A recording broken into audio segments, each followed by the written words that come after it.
Good morning.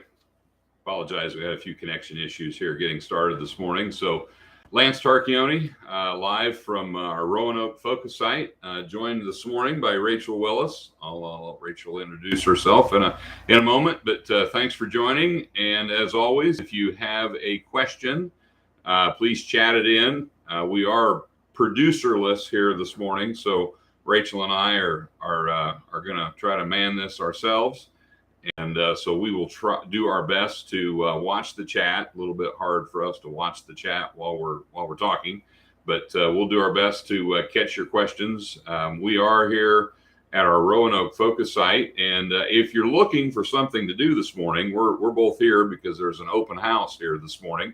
So does it start at 9? I think it's 9. Yeah, so from like 9 to 11:30 ish. There's an open house here. You can come anytime during that period, and it's a kind of a short walking tour to go to the different stops. We're going to have several presenters. I'm talking about our XtendFlex system here today. What's your topic? I think tar spot. Okay, well that would make sense. Rachel's one of our two pathologists on the team here. She and Jim Donnelly seem to get stuck with the tar spot topic generally, and that's partly the reason I've asked Rachel to join me here this morning. But and then there'll be several other speakers here as well. Our boss is here today. I found out. I didn't know that. Yeah, well, he is. So I could have maybe had him on Ask the Agronomist with me. That would have been good to have asked him to do that. But anyway, hopefully feel free to come out. There'll be a nice lunch afterwards. We've had some showers move through the area here this morning, which I'm jealous of, frankly, because I'm not sure I got any of that at home. And that's going to kind of keep things cool, keep things fresh. I don't think it's going to be a rain out here at the field day. So please come on out and take in the Roanoke focus site and find out what we're doing here. So with that, Miss Rachel, I'll let you introduce yourself. And okay. Well, thanks for having me on, Lance. I'm excited to join you here. So I'm Lance's counterpart to the north. I'm a technical agronomist in northern Illinois. My background, as Lance said, is in plant pathology.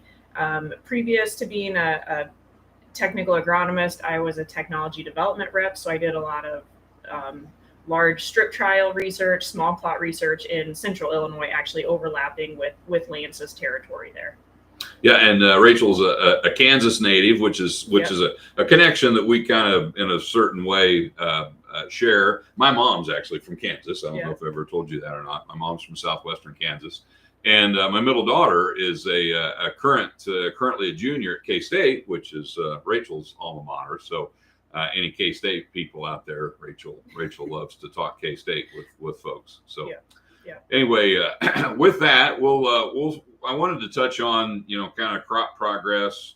I think there's some people that are going to maybe be a little surprised or disappointed how long it'll be before we start harvest in some cases. Did a little math on some GDU calculations to black layer and want to visit about that this morning. We also want to do a disease update in both corn and soybeans. Rachel and I were out, Monday, and walked in some cornfields looking for problems, and we found some, but we went places where we knew we would find problems because that's what she likes to do, is find sick corn. So we went in search of sick corn, and unfortunately, it was easy to find. Mm-hmm. So we want to talk about what we're seeing in fields and answer your questions too if you have any. So I'll start on the GDU situation and crop update progress and maturity wise. And if you've been out in cornfields, you know most corn is dented. You can find a milk line on some corn, not everything, but a lot of it's got a milk line. But on one of my own farms at home, I just looked up in my climate account this morning. It was planted May 13th. So there was certainly corn planted before that, but there was corn planted after that as well. There was a lot of corn planted in our area in mid-May. So I don't think that's an odd planting date for the year. And that particular farm is setting at 2,200 GDUs as of this morning since planting. That would be in kind of southern Warren County, I guess I would say. And, most of the hybrids you're planting are probably going to require somewhere between 2,600 and 2,900 GDUs to black layer. So, on that farm, I've got 400 to 700 GDUs yet to go depending on, what maturity hybrid. And if you do a little math and you assume an average of, I assume 25 GDUs per day, we might do 30 if it warms up, but the forecast looks like it's going to be cooler than average, not warmer than average. So we might not get 25 a day, but if we get 25 a day, I did a little math and I wrote this down just so I wouldn't have to redo the math. So at 25 a day, 400, if you got 400 left to go, that's 16 days to black layer. If you've got 700 left to go, that's 28 days to black layer. So if you look at the calendar, today is what, August 25th, right? Yep. I think. So, 28 days is putting you towards the end of September before you reach black layer. And black layer varies with the hybrid in the year and conditions, but I generally assume somewhere around 32% moisture at black layer. If you've got 32% corn in late September, it's going to be October probably before you're going to start harvest. And even if you planted an earlier hybrid early, it's not black layered yet. I don't think there'll be much corn in my territory black layered before Labor Day. Maybe a little, but if you were planning to start by Labor Day, you're going to need to have some early corn planted early and be willing to harvest high moisture corn to be started that early. And I think a lot of folks will probably be more like a late September start, and we'll probably still need to plan on drying that corn even then. So from a soybean perspective, we usually figure about a month after soybeans start to turn before they would harvest. And you seen any early beans turning? Yes. Some 2.5s that are okay. just starting, and I know 2.5s aren't applicable to your geography. Not really very applicable to most of my geography either. And Rachel's area, if you've traveled north to south in Illinois, you probably have noticed this, but you get, I would say, as you get closer to Interstate 80, that's kind of the line where people plant early beans and tend to cut most of their beans before they do any corn. And then as you go south, as people plant fuller season beans, it's very common to do a lot of corn before there's any beans ready to go. And that's more the way my world works. We'll have a few early beans come out before corn is ready, but this might be a year where there may be more beans ready to cut before corn is ready to come out. But it's going to be over a month before any beans are being cut in my territory based on what I'm seeing. So once again, we're in that late September timeframe. So if you're a procrastinator like me and you run junky equipment and you haven't got your stuff ready to go yet, like I don't, it looks like I've got probably at least another month to try to fix all my broken stuff that you should have fixed a long time ago because you knew it was broke last fall when you put it away in the shed. But you get busy and you just how that goes. One thing I'll say on those, I try to give an optimistic slant to this conversation about a later harvest. Yeah. One thing I'll say, in where we've received rain this morning, I think that rain is still doing our beans a lot of good. So we're not going to have an early harvest, but we are still taking advantage. And I would say our corn as well. You said you were jealous of some of this moisture.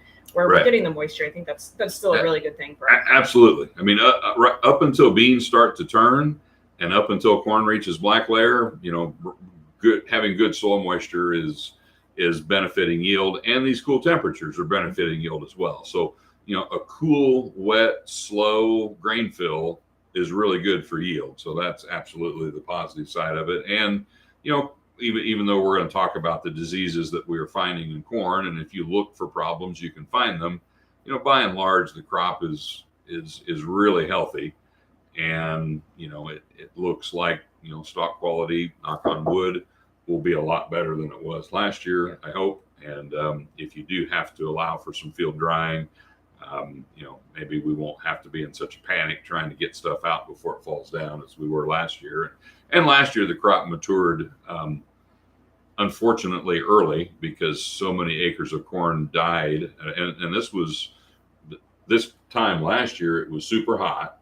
And this is about the time when people kind of hit the you know what button when they realized that the corn was dying prematurely, and there were just a lot of acres of corn that at somewhere between quarter and half milk, about the stage you'd like to chop silage, just gave up the ghost and died at that point, and then dried down extremely rapidly.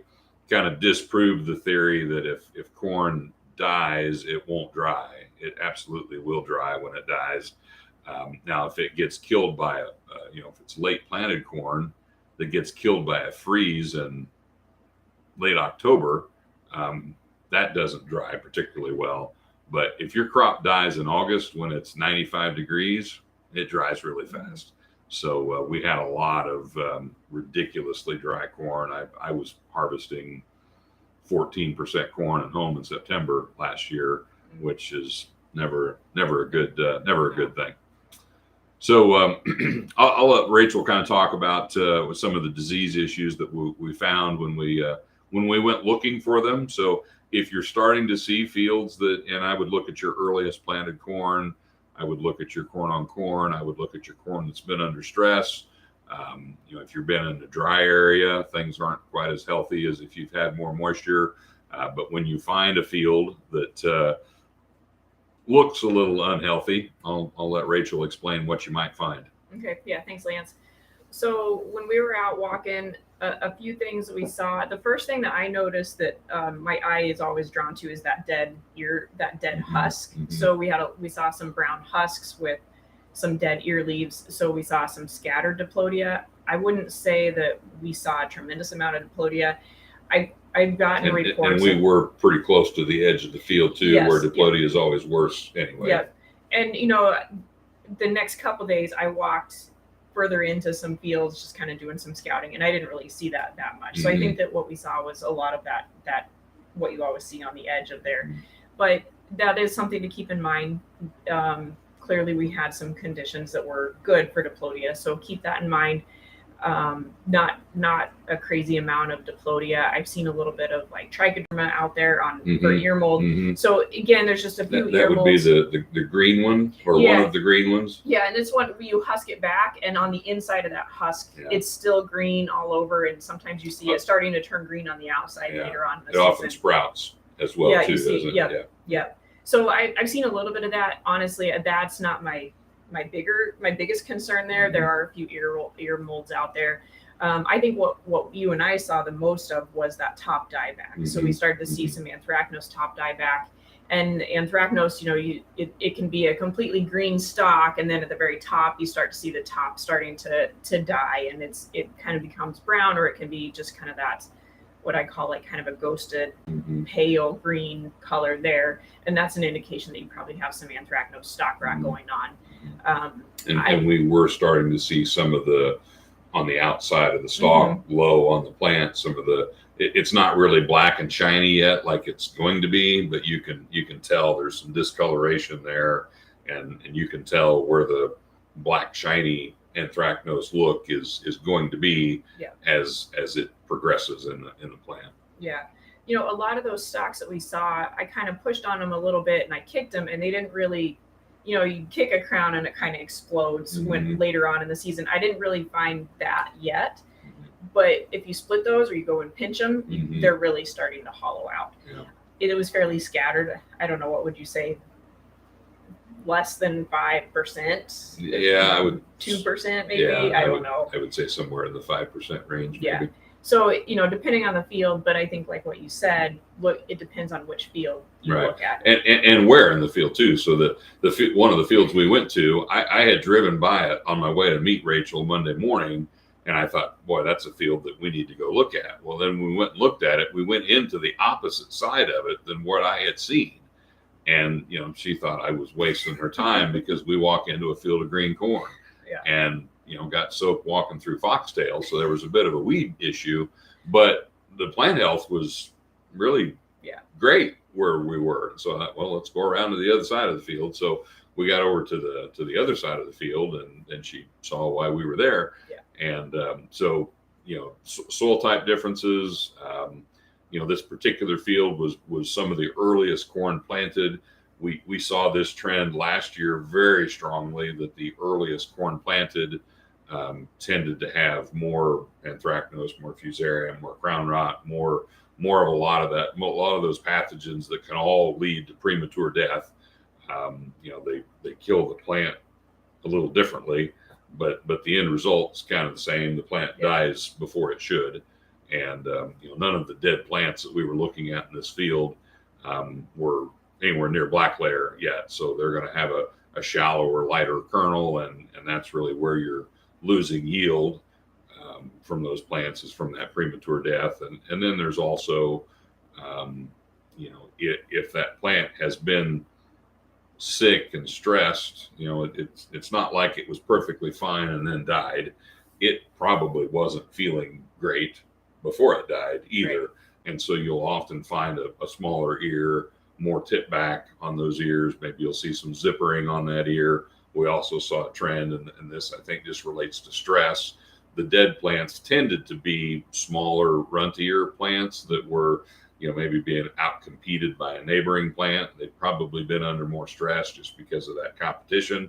And we've been on the edge of a drought in a lot of areas all summer. And so, it's been, not horribly dry through grain fill, but at times it's been drier than the plant would like.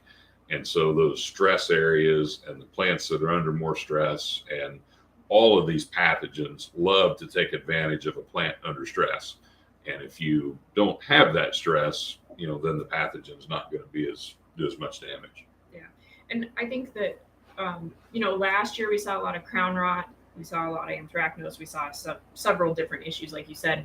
And I think a lot of that stress was stress from foliar disease late season. Yes. Yeah. But traditionally, I think that crown rot specifically has always been associated with that drought stress, no matter what the stress is. But we've had some of that. We also, in some cases, inadvertently set ourselves up for a little bit of crown rot. We planted, and in my geography, a lot of times we planted feeling like we were doing the right thing. It was a good time to plant. And then we had a week of cool, wet weather directly after planting. Right. So, and then we also had the moments of panic of we have to hurry up and get this crop in. And so we maybe pushed our limits there a little bit too. So we kind of set ourselves up there. And then I don't think we saw near as much foliar disease, but we saw that drought stress. Right. Yeah. I think we all feel that the foliar disease stress that we had last year, was a big contributor to how bad the crown rot got and how much damage it did and how advanced it got. This year, I don't think have you found any southern rust anywhere yet? I was sent a picture yesterday that looked a whole lot like southern rust, but it wasn't confirmed. And I suggested they go back and grab a leaf, and then they couldn't find it. So it was, one. Well, it went away. That's good. That's how you solve problems. That's right. I can't find it. So southern rust pressure is very low compared to last year for sure. There's a little bit of gray leaf spot out there, but it's pretty minor. I haven't even seen much common rust out there this year. I haven't seen a northern corn leaf blight lesion all year. Rachel, further north. Rachel finds, she's the pathologist, so she looks until she finds something. I'm a little lazier in my scouting. I just kind of look around and go, that looks pretty clean to me, and call her good. So how about tar spot, Rachel? What are we seeing for tar spot? Yeah, so I think it depends a whole lot on where you're at, which is true of last year as well. In general, I'm not seeing the pressure that I saw last year at this time calendar-wise or at this time crop development-wise. Right. And we're at a little bit different crop development time right now than we were this time last year. Right. But either way, I haven't seen near as much. I've been into fields the vast majority of the fields that I've been in have been sprayed, which is a very good thing. And we're starting to see a little bit more tar spot. We're getting probably to where those residuals have worn off. We're also getting into a time where I think we're having really good weather. It's been rainy today, but even when it hasn't been raining, it's been fairly foggy a lot of mornings. It's been more moderate temperatures. Those overnight temperatures are probably slightly cooler, setting us up for a really nice environment there. So we're starting to see some, and I'm not really shocked at that. But it's still really dependent on where you are. And where I'm seeing the most is where I started seeing tar spot earlier. And that's the same as last year, where we had good conditions fairly early for a little bit of that tar spot to start. And now we're seeing a little bit more. So I was in a few fields yesterday and I saw some kind of up to the ear leaf and some the larger stroma, but then also a little clump about the size of the palm of my hand of little teeny tiny stroma there. And those are probably those. I probably worry a little bit more about seeing all those little teeny tiny ones. But having said that, everything's dented. We've talked about that. We're all dented. So unless we have something planted really late, a really late hybrid, if you're planting a 117 or 120 day or something like that, and it was planted later, maybe be a little bit more concerned. But in general, I haven't seen a lot of fields right now that I walk into and say, oh, we got to do something about this. You mentioned both calendar date and crop stage date. And 2 or 3 weeks ago, I was still nervous about the potential for tar spot to be more of an issue, because if you looked at calendar date, you felt really good. It's we're into August and it's hard to find. Last year it was and by the time August got here, you were like, oh man, this is going to be bad. But the crop was more advanced last year, further along, and so I've been kind of nervous as we go through the summer that, okay, you're looking at calendar date, you feel really good. If you look at crop development stage, which is what's more important than calendar date, this crop's still pretty immature and there's still time for tar spot to be an issue. But over the last 3 weeks, it has not progressed a lot. And now we are getting close enough to black layer that, it would be difficult for it to cause a lot of damage. Last year we saw people that sprayed fungicides even this late into the dent stage, saw a pretty big benefit from those applications. And I don't know about you, Rachel. I didn't expect to see a benefit from that. I thought it was too late to do any good. And so I learned that when it's that bad and getting bad, worse by the day, anything you do, even that late, can be a benefit. And we saw a pretty big yield benefit and a pretty dramatic improvement in late season stalk quality and health too from those really late applications. This year, I don't know that we expect to see as much of a response from the late applications. I know a lot of people have tried them. I did some R3 applications at home on my farm and anxious to get into those strips and trials at harvest time and see if I see a difference.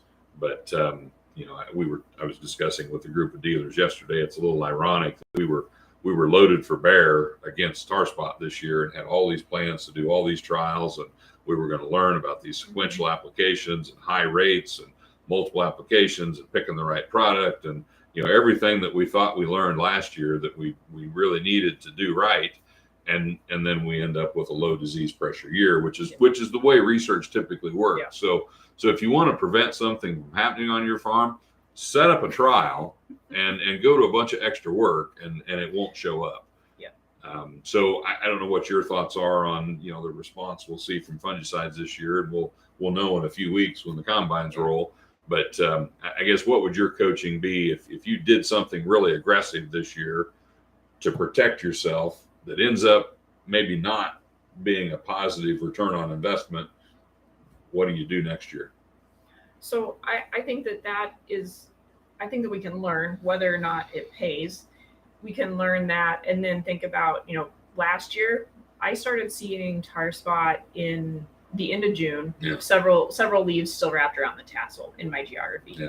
And this year it was most of what I saw was after tassel. So we saw it from a crop stage development. And then, when I had people asking me about those R3 fungicide applications, most of the time they still hadn't seen a whole lot of tar spot in their field. So they did their BT followed by another, a clean spray followed by a clean spray, essentially.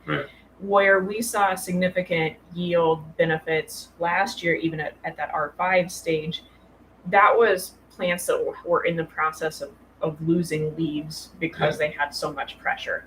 And so I think that, if we don't see a benefit, then we need to kind of temper our excitement on doing multiple applications, knowing that some years we probably are going to need it. So take a harder look at it instead of just making it an automatic plan. So I guess this is where, as an agronomist, we say you got to scout your fields. Right. And damn, I know. I always joke with my team, here's when I say go scout your fields.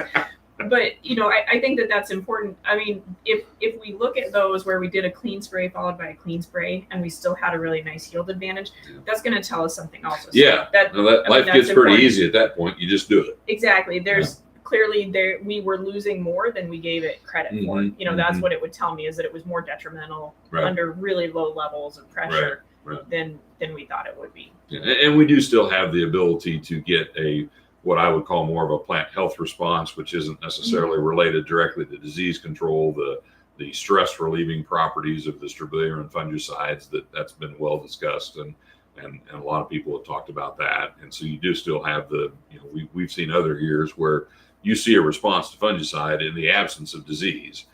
I don't know that if that's what you're counting on, that justifies 2 applications after tassel or not. But as Rachel said, we'll learn something from our trials this year, and it may be that we see no benefit to that later application after VT with the low levels of disease pressure we have.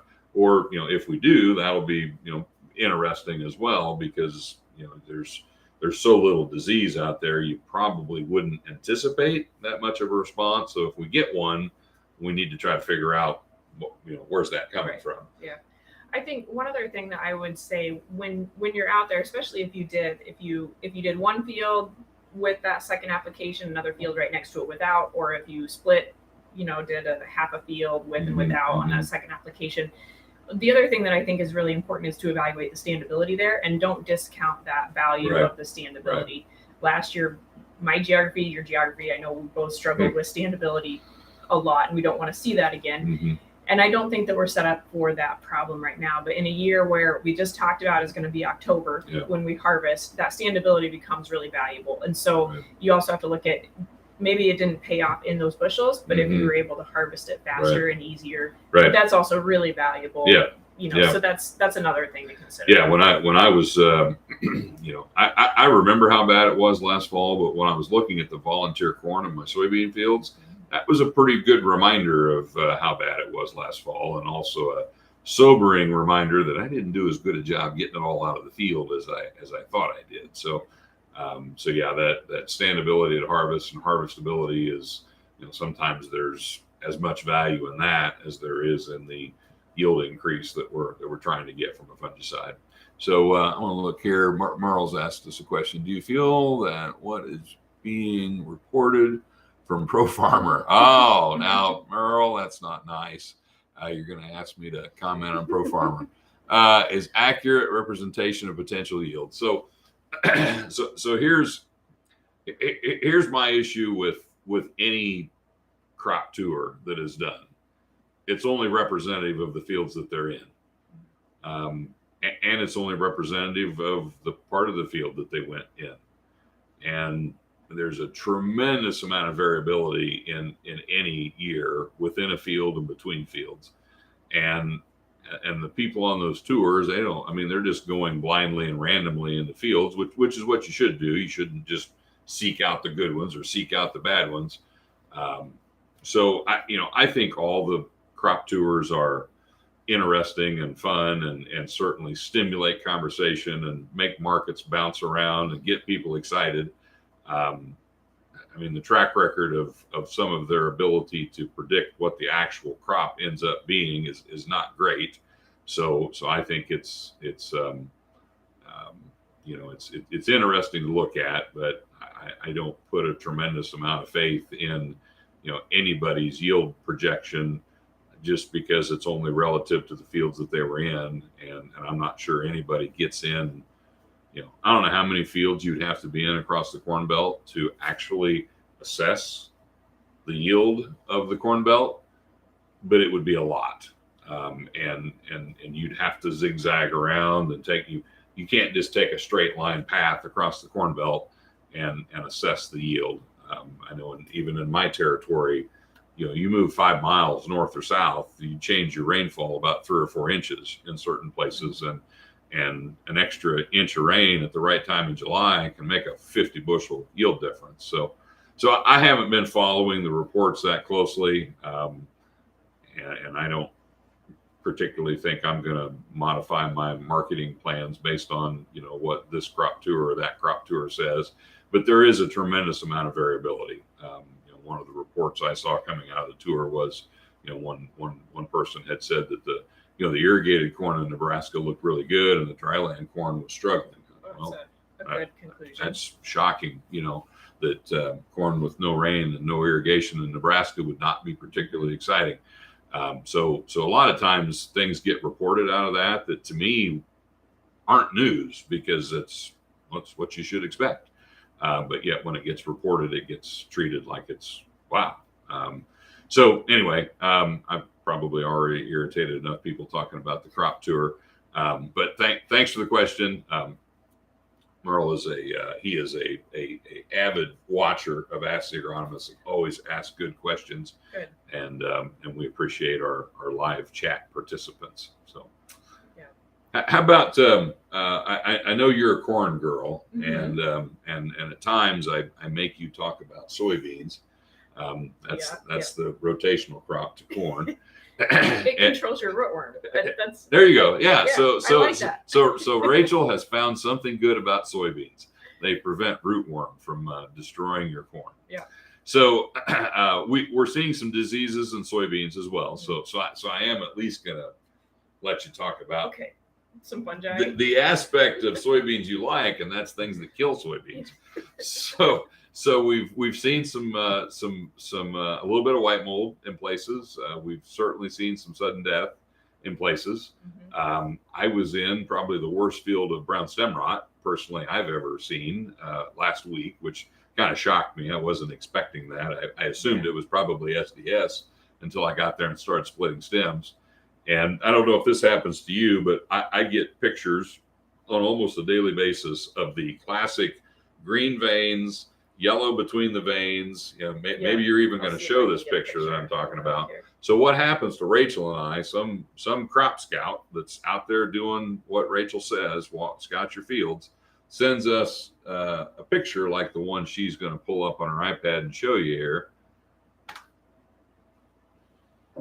So Rachel and I get that picture, and the question is either what is that, or is that SDS, is typically the question I get. And honestly, you can't tell. How many different things are there that can make a leaf look like that? So I count 4 at least. Yeah, there's several different diseases, and there's a new one, the red crown rot. Yes. You got brown stem rot. You got SDS. There's a lot of different things. Stem canker can as well. Yep.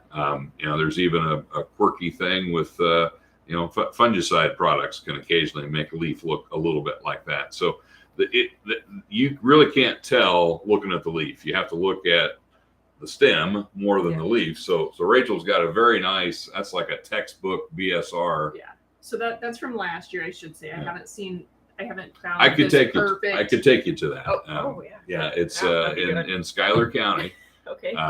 Don't know why it's quite that severe in this particular field. Now it's planted to a 3.8, which we typically don't rate full season soybeans for BSR, because BSR historically has been considered a northern disease and SDS was more of a southern disease. So typically in my geography, I would say 9 times out of 10, if I'm looking at a leaf like the one you showed, it is SDS. Yeah. But you can't assume that until you've split some stems. We do find stem canker occasionally, and I've seen in the very, very, very early stages now quickly goes completely dead. Even white mold can get a little from a distance, can have a little bit of an SDS look to it. But white mold's pretty easy when you get out there. You find the whole plant's dead, and you look down at the canopy, and it's got white mold growing on it. So it's one of the more aptly named diseases, and white mold actually kills plants far faster than sudden death does, and much more completely. Rachel's looking for a good white mold picture. So in my own bean field out So front of my house, yeah. So there's, from a distance, that's what you'll see on a white mold plant. just that single dead one sticking up. And I'm seeing that occasionally. It's still standing because all the leaves fell off of it, and there's no weight on it, so it's taller than all the lodge beans around it. In my beans at home, where I found a little bit of white mold, it was in the overlap areas of the end rows where they're double planted and they're thick and they're down, and you open up that canopy and it's pretty damp, pretty moist, pretty humid, pretty perfect conditions for white mold down in there. So we are seeing some soybean diseases as well.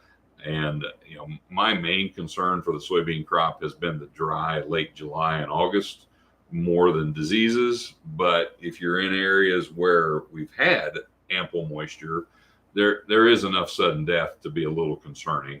A lot of people are, not everybody, but a lot of people use seed treatments to help suppress sudden death. And if you are, and you've got any comparisons out on your farm of with versus without, or there are two different primary seed treatments to control sudden death, if you do have a chance to make some comparisons, this might be the first year since we've been using those products that we've had enough SDS in some areas to really evaluate on a field scale, how big of an impact do we see. And those products, and you can plant the most resistant bean you can buy and put a good SDS seed treatment product on it and still have pretty bad SDS if conditions are right. So, the resistance that we have in our lines is not complete, and the protection that you get from seed treatments is not perfect. But in theory, if you've used an SDS seed treatment and you're disappointed that you're seeing SDS, my hope is you'd be seeing a lot more of it if you hadn't used that product. Yeah.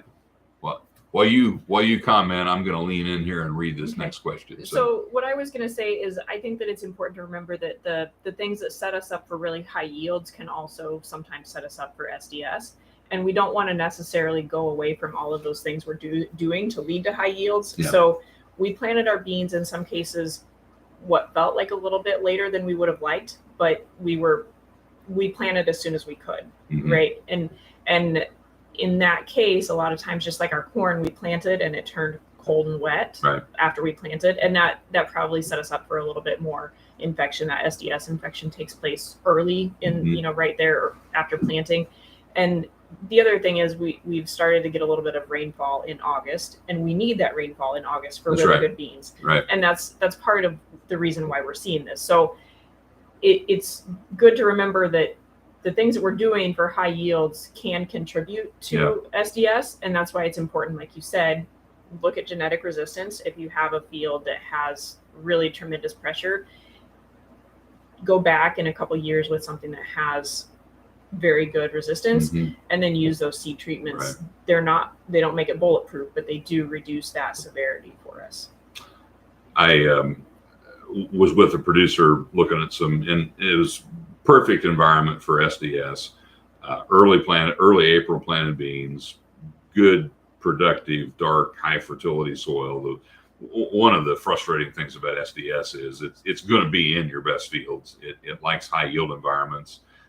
If you got a field of white timber soil that makes 52, you're not going to have SDS in that field. It's going to be in your heavy black soil that has the potential to make 92, and that's what I was looking at with this producer. He's a very very good soybean grower, very aggressive, very progressive, doing everything he can to raise 100 bushel soybeans, and he's got a field that's pretty lit up with SDS. And it's going to impact the yield on that field, and that field's not going to be as good as it could have been. Right across the road, same soil type, same variety, same planting date, same management, everything the same, almost no SDS. One field was pattern tiled, one field was not. And drainage is a pretty important factor for SDS, as is soil type, as is rainfall. Rachel mentioned it's worse it's really worse when it's wet all year long. You need wet early to get it infected, and then you need continued wetness to just continue to develop that pathogen. And then when you get those big rains in August, which we like to have for yield, that really makes the leaf symptomology kind of explode in that. So it's kind of a catch-22. You know, if you've got beans with SDS, you think, well, boy, I hope I catch a rain because it really looks like they're struggling and they need some rain. Well, if you get a lot of rain, it's going to make the disease worse too. So it's a little bit of a catch-22, and we see, that's why we see SDS almost every year in irrigated soybean fields, because in some cases we overwater our soybeans, and water is definitely never limiting in those fields. And it tends to show up in the low, heavy areas of those fields that frankly don't need near as much water as the sandy parts of the field. So when you put enough water on to keep the light soil growing well, you're overwatering the black soil, and that's where the SDS shows up and makes irrigated soybeans a challenge, just keeping them alive, just from an SDS standpoint. I think one other thing that's important to keep in mind, particularly with SDS this year, is depending on when it comes in, when you start really seeing it very severe, it can be a bigger problem or not as much of a problem. So, you know, my 2.7s that I have in Northern Illinois that are getting ready to turn here soon, that are just starting to show a little bit of disease, may not be as impacted as your 3.8s, right? You know, 50 miles south. Yeah. If SDS comes in at the same calendar time. Right. So it's really about relation to growth stage there, just like any other disease. But SDS is, I feel like once I start seeing it, as I'm driving around, you can't not see it after you start looking. So it is pretty prevalent in some spots, but keep in mind where you're at from a growth stage standpoint also. Right. And it tends to, relative to that stage of growth, it tends to show up first in your most mature beans. Yep. So are they most mature because they were planted earlier? Or are they most mature because they're an early maturing variety? But, you know, the field I was in that was pretty bad was a split field. It was half our 3.5 and half our 3.8.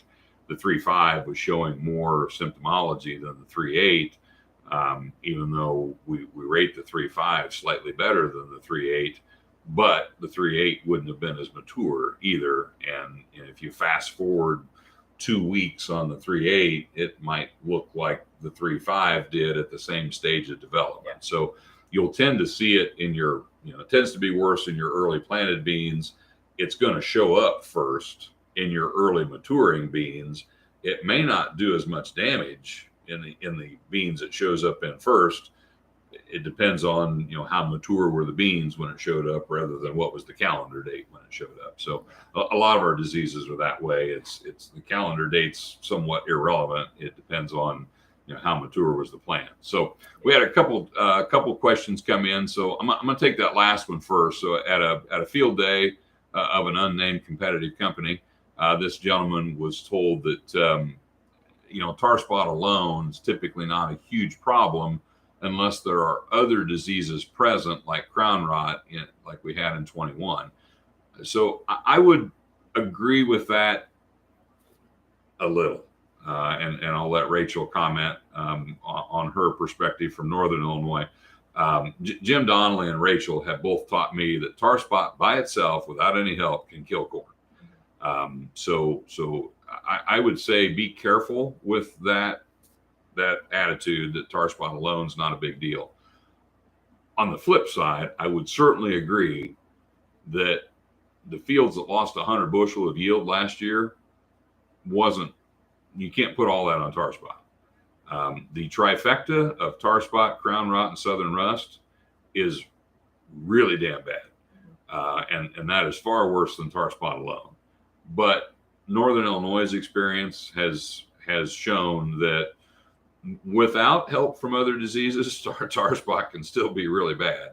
But if you've got 3 bad diseases, that's worse than 1 bad disease. Yeah. So, I think that tar spot's a fairly new pathogen for us in the U.S. So we have, every year we learn a little bit more about it. And, for the first few years, the pressure wasn't heavy. We didn't have a lot of yield loss. And I think that may be partly where that theory is coming from, because when we had really low pressure, there was probably some yield loss, but it wasn't the significant yield loss like you're talking. Yeah. And then, a few years later, we had more tar spot pressure, but we also had a little bit more gray leaf spot pressure in some areas. And I think the thought was, well, the two together kind of made it complex. And I'm not sure that that's really been proven either, because like you said, where tar spot is the primary pathogen, and I've probably been in some fields this year where I would say tar spot was the primary pathogen because we've had fairly low disease pressure. We can still certainly see disease loss or yield loss. So I would agree, don't feel safe, I guess, by just seeing tar spot. But you're right. I mean, crown rot, like we said, contributes to significant yield loss, and there's usually a stress there. And so last year our stress was tar spot and southern rust. And that stress of those foliar pathogens made the crown rot worse in a lot of cases. So I would say tar spot can certainly lead to significant yield loss alone, but it is way worse when you have that crown rot component there, just compiling and killing it off earlier.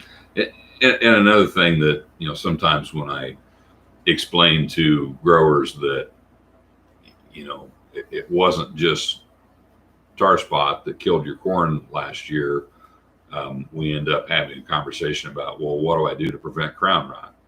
And that kind of makes me think, well, let's talk about tar spot again, because it as hard as it is to prevent tar spot, I mean, if you choose to, you can spray fungicide all summer long and do a pretty good job controlling tar spot. You can't really control crown rot by spraying fungicide all summer long. So in some ways, crown rot is harder to prevent than tar spot is. It doesn't get the publicity that tar spot does, but I'm of the opinion that and crown rot is multiple diseases. It's not one pathogen. It's multiple pathogens that cause it. That's what makes it so hard to control. But year in and year out, I think that is a bigger factor in disappointing corn yields than a lot of people give it credit. And our colleague Chris Carlisle has done a lot of trials on crown rot. We are looking at crown rot on a big research project with the University of Nebraska. We had a good opportunity to study crown rot last fall. We are trying to address that through breeding and through looking for seed treatments and looking for different fungicide products and timing of fungicides. There are people that are doing things in furrow, hoping that will help. We have seen benefits from post-emergence applications of fungicide on crown rot, but it's a tough beast, and it's another disease that if you're doing everything you can do to grow the best corn you can grow, crown rot likes that environment. So it's another one it's a little bit like, and there might be a reason for this. I mean, one of the main crown rot pathogens is a fusarium. SDS is a fusarium. So to me, the similarity between those two problems is it tends to be in high yield environments where you've got high fertility and you've got good soil and you've got high plant population and you've got really good yield potential, but you just don't quite get to that potential because the plant dies early. If you go to a field that's going to make 140, there's no crown rot there. The field that could have made 280 that ends up making 200 because it dies early, that's where the crown rot was really bad. Yeah, and I think that as a plant pathologist, I like to talk about a single isolated disease and talk about that specific pathogen, but it's in the field that's not realistic. You can't separate the two, and so whatever you do to help prevent crown rot is probably going to be good for your overall plant health, and you may see less yield loss. And whatever you do to prevent tar spot is probably going to help you reduce your severity of crown rot. So managing those two together isn't unrealistic. Right. Yeah, no, I think that's true. One thing that we didn't really talk on with tar spot too much when we talked about it earlier that I would like to visit is, do you and Jim think you're seeing a pattern where maybe June weather is a pretty good predictor of where it's going to show up and where it maybe has the potential to be worse? Yeah, so early on, I think Jim emailed me and you a couple different locations where he had noticed in June a slightly higher rainfall average than the rest of our geographies. And I will say that's correlated well with where I'm seeing more pressure. Yeah. And And I think that it goes back to when I was saying in June last year, I was able to find tar spot early. And that's where, I think all of us were able to find it earlier. Right. And so I think that June rainfall possibly just created a small spot where it was able to get started earlier. I think that's its real advantage, is it was able to get started before a lot of our other geographies. Right. And it got started early enough that it had more time to do more damage. Yep. And if you're finding tar spot lesions in late June, that's an indication that you had good conditions for infection in early and mid-June, because it takes a couple weeks to be able to see that lesion. So, if you've got good conditions for infection in early June, which would be moisture, it doesn't necessarily have to be rain. If it's foggy, dewy, just a damp, high humidity, corn leaves don't dry off till noon. Last year we had a lot of cloudy days because we were having more rain. We had a lot of hazy, smoggy days from the smoke coming from the fires in the west. We had a lot of low light conditions, and tar spot loves low light conditions. It thrives in that lower canopy because it's cooler, it's wetter, it's darker. And I think really what made last year kind of a magical year for tar spot was we had the right conditions that it wanted early in the growing season. And once it got started, and once the whole plant was infected, and once there's stroma, is that the word? Yep, you got it. Yeah, they're teaching me these fancy pathology terms. Once you've got stroma, in half of your crop canopy, even if it's a little drier, and even if it's a little warmer, and even if it's a little more sunny, and even if it's not perfect growing conditions for tar spot, it's still growing. Yeah. I always talk about you have an ideal temperature moisture range, and you have an acceptable temperature moisture range. Mm-hmm. And what you're talking about is that acceptable. So it may grow slightly slower. And that acceptable is apparently pretty broad. Yeah. We were hoping it was about that wide was the acceptable, but it's not. It's it can be 90 degrees and tar spot's still growing. It can be kind of dry and tar spot's still growing. It just grows faster and better when it's cool and wet. Yeah. I think the other thing, when you think back, so if you're in one of those spots where I say that there's a little bit more tar spot, and you think back and you say, June wasn't really that wet. Mm-hmm. It in a lot of cases, pathogens like that, moderate temperature and relatively high humidity. Yes. And you think back to it, maybe it wasn't wet at 2:00 in the afternoon, but did your corn stay just a little bit wetter overnight? Did the dew come in just a little bit earlier and create a longer time period where you had moderate temperatures with high relative humidity? So it may not feel like you were crazy wet that time, but if you had a really nice window, early morning, even late in the evening in June, that probably helped a lot. Yeah. It to me, it's kind of fascinating, and I'm not even a pathologist, but this kind of fascinates me. And we almost made an episode without mentioning the disease triangle, but I'm going to do it here. I'm not going to ask you to share what you think about the disease square. I'm a hater on the disease square myself, but anyway, I think the fourth side of the triangle has always been the inside part of the triangle. We don't need to turn the triangle into a square, but we'll save that argument for another day. We don't have enough time. That's right. So anyway, this year is such a great example of why that's a relevant topic and why it gets talked about so much. We had inoculum everywhere. Every field had tar spot in it at harvest last year. Every leaf was covered with tar spot lesions. That stuff is alive and thriving and out there just looking for a plant to infect. Every corn plant planted in the state of Illinois is a susceptible host to tar spot. We've got inoculum all over the place. We're thinking that 21 was so bad, and Northern Illinois had this experience in 19, following the bad year in 18. Yep. Those guys thought, our life is over. We can't raise corn anymore. What are we going to do? And almost no tar spot in 2019 because the weather wasn't right in Northern Illinois. Well, same thing in Central Illinois this year. We were, it's terrible in 21. People are thinking, God, what am I, how am I going to survive? And I'm going to have to spray fungicide 3 times, and I don't want to do that. And then we didn't get the right weather at the right time, and almost a non-issue in 22. So just a really good illustration of environment is the number one factor in, I would say, development of all diseases. The pathogens are always here. The susceptible hosts are always here.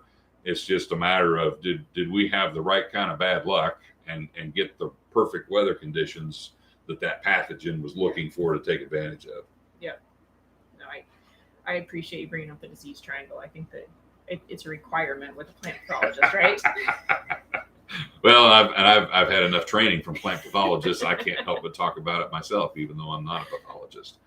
So I'm going to look here and see if I had anything else on my insects. So we'll wrap up here with I've had a lot of stink bug questions the last week, and I've been seeing, I think, more stink bugs all summer. We certainly had Japanese beetles in some areas. We've seen more rootworm beetles. I might let Rachel comment on what she's seeing for rootworm beetles. I'm seeing a lot of northern rootworm beetles in areas where I maybe wouldn't necessarily expect. So there's a lot of bugs crawling around out there this year, and I do think there are situations, where it's been dry. There's a lot of grasshoppers. We've probably got another generation of bean leaf beetles yet to come. So between stink bugs, bean leaf beetles, grasshoppers, Japanese beetles, other things that might be crawling around out there, you could be seeing some insect feeding in your soybeans. We've actually had some spider mite issues in corn in the drier areas, and probably some in beans as well. So I do think there could be some soybean fields out there that would actually benefit from some insect control here later in the season. That's not something we typically do. I've thought for several years there's probably situations where we should be going out again after we've made our R3 application, which for me always includes an insecticide. You've got 60 days of soybean growth left after your R3 application, and including an insecticide with your fungicide at R3 is not going to give you 60 days of insect protection. So if you do get late pressure of insects, there probably are situations where you might not need a fungicide with it, but maybe you just need a good insecticide application late in the season. If you do go after stink bugs, be aware that they are harder to control because they don't have a mouth that eats, so they're not actually eating the sprayed tissue. They're just sticking their proboscis, I think maybe is the term. Back. Yeah, there are no entomologists here today, so we're kind of on thin ice there. But they're a piercing, sucking insect, and so they don't get exposed to the insecticide that you apply, as well as one that would be chewing with the mouth and eating tissue that you sprayed. So they can be a little tougher to control, but that would be something to be watching for in soybeans. And I'll let Rachel talk about what they're seeing for corn rootworm in northern Illinois. Yeah, so on the beans real quick, I did see a few years ago in my geography, there was a little pocket where we did have some late insecticide applications, and it was good that, we had feeding on pods, and we had feeding to the point where we were dropping pods in some cases. Yeah. So I think that it's certainly, if you start to see that, it's definitely worthwhile. Some of the literature that I found was talking about foliar defoliation, leaf defoliation, and that wasn't my concern. They're eating on pods, and that's pretty serious. Yeah, especially if you're a seed grower and you're worried about quality as well. So it certainly can impact yield, but it would probably impact quality potentially, as much or more than yield. So if you're a seed producer trying to make sure your seed gets accepted and you maximize your premium, might be even a bigger benefit. Yeah. So on rootworm, we are seeing more beetles. Every year we trap beetles and we make those maps that show, and basically a very good portion of my geography is in like red or yellow as far as high beetle counts. And what we've seen consistently is that area of high beetle counts is kind of expanding. And I would say, based on what you're saying, based on what I've seen, even in geographies where in the past I've struggled to find a lot of beetles, I'm seeing quite a few this year. So I think that area of expansion that area of pressure is expanding, certainly. what we have seen in central Illinois would certainly correspond with that, but we're primarily seeing more beetles in cornfields. We are not trapping a lot of beetles in soybean fields.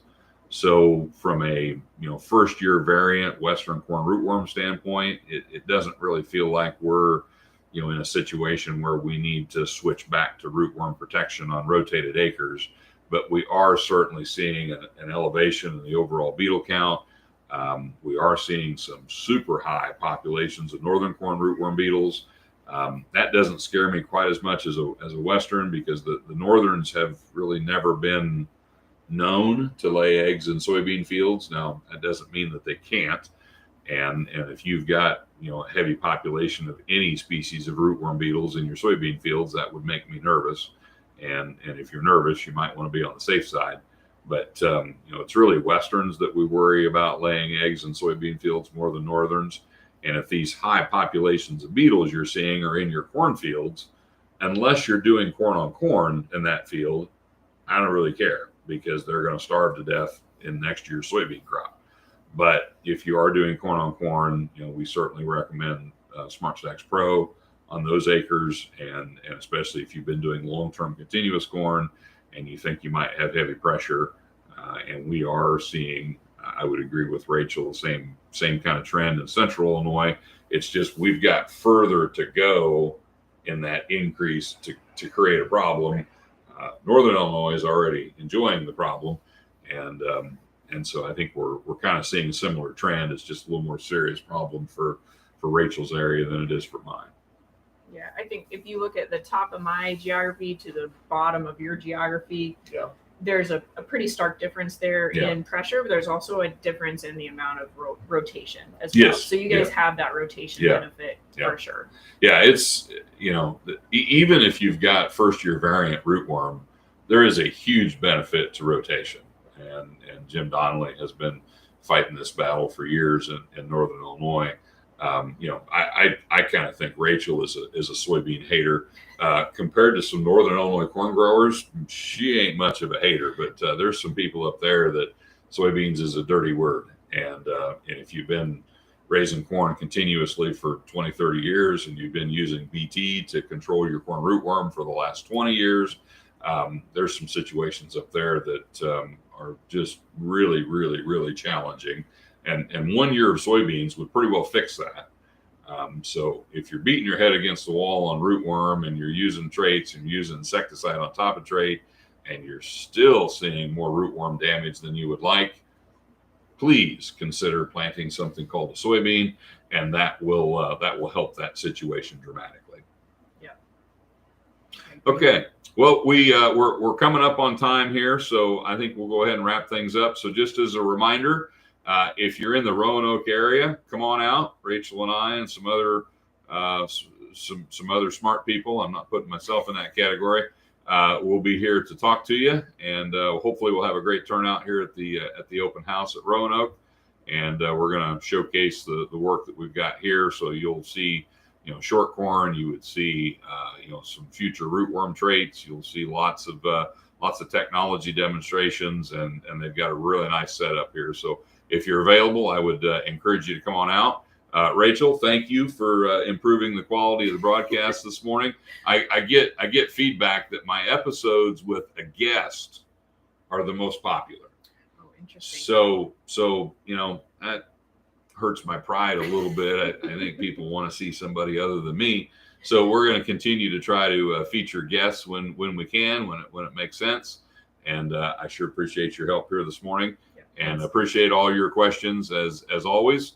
And everybody stay safe, and we'll be with you in 2 weeks, which I didn't look up the date on that, but look on the calendar. 2 weeks from today, we'll be back with you on our next episode of Ask the Agronomist. Thank you.